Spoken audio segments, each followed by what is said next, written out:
इस वीडियो में छत्तीसगढ़ में पाए जाने वाली मिट्टियों और उनके प्रकारों का अध्ययन करेंगे।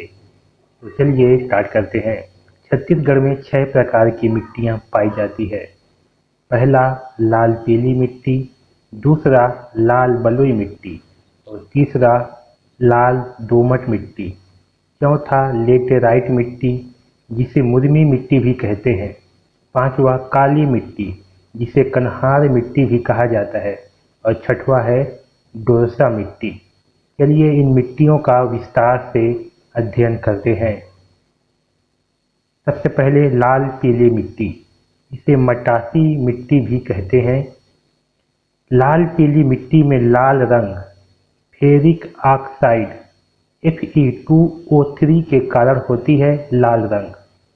पीली रंग होती है फेरस ऑक्साइड के कारण Fe3O4 फेरस ऑक्साइड।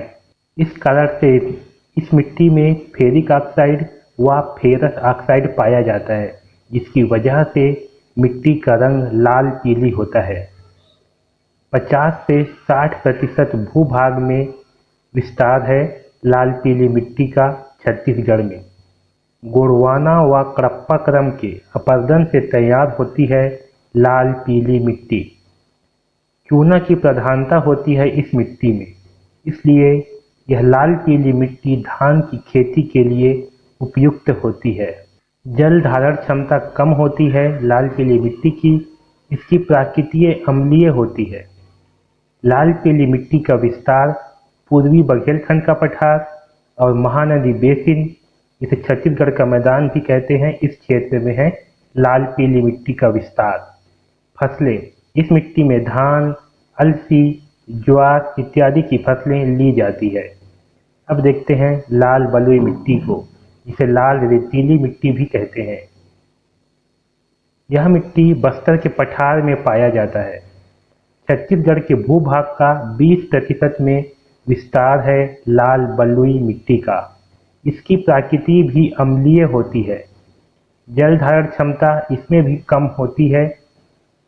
फसल, इसमें मोटा अनाज उगाया जाता है, जैसे कोदो कुटकी, मक्का, ज्वार, बाजरा इत्यादि। अब देखते हैं लाल दोमट मिट्टी। इसका विस्तार बस्तर के मैदान में है। ये छत्तीसगढ़ के कुल भूभाग का 10 से 15% भूभाग में पाया जाता है। इसकी प्रकृति अम्लीय होती है। जल धारण क्षमता सबसे कम होती है लाल दोमट मिट्टी में। फसल, मोटा अनाज, कोदो कुटकी इत्यादि की फसलें ली जाती है इस मिट्टी में। अब देखते हैं लेटेराइट मिट्टी। लेटेराइट, इसे मुर्मी मिट्टी भी कहते हैं। ये जसपुर सामरी पाट प्रदेश में पाया जाता है। इसे भाटा या मुरुम मिट्टी भी कहते हैं। इसकी प्रकृति क्षारीय होती है। जल धारण क्षमता कम होती है। फसलें, बागवानी फसलें, चाय मसाला, लीची, नाशपाती इत्यादि की फसलें ली जाती है लेटेराइट मुर्मी मिट्टी में। तो देखते हैं काली मिट्टी। काली मिट्टी, जिसे कन्हार मिट्टी भी कहते हैं।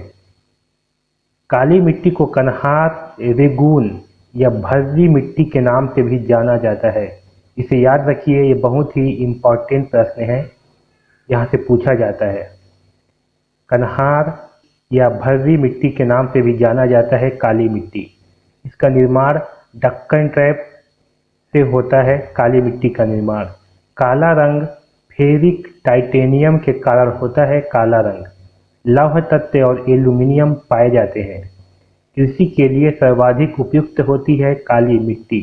इसमें चीका 50 से 55% पाया जाता है। चीका, इसकी प्रकृति भी क्षारीय होती है। जल धारण क्षमता सबसे अधिक होती है काली मिट्टी में।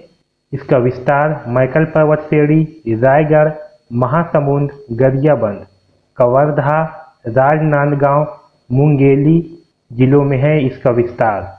फसल, इसमें गन्ने, कपास, मूंगफली, सोयाबीन इत्यादि की फसलें ली जाती है। अब देखते हैं डोरसा मिट्टी। डोरसा मिट्टी काली और लाल पीली मिट्टी से मिलकर बनती है डोरसा मिट्टी। इसका विस्तार है मुंगेली और कवर्धा जिले में। इसमें फसलें ली जाती है चना की फसलें। देखते हैं मिट्टियों के स्थानीय नाम। छत्तीसगढ़ में मिट्टियों के स्थानीय नाम सरगुजा संभाग, और बस्तर संभाग में देखते हैं स्थानीय नाम। सरगुजा जिले में टिकरा, ये है आपका टिकरा।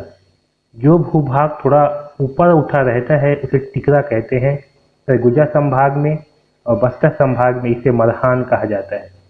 जो भूभाग लगभग समतल होता है उसे छावर कहते हैं सरगुजा संभाग में, और बस्तर संभाग में इसे टिकरा कहा जाता है। जो भूभाग हल्का नीचे होता है उसे गोदा छावर कहते हैं सरगुजा संभाग में, और बस्तर संभाग में इसे माल कहा जाता है। जो भूभाग नीचे होता है उसे बाहरा कहा जाता है सरगुजा संभाग में, और गाभर कहते हैं बस्तर संभाग में। तो ये है दोस्तों स्थानीय नाम, इसे याद रखिए, एग्जाम में पूछे जाते हैं। इस वीडियो में बस इतना ही। धन्यवाद।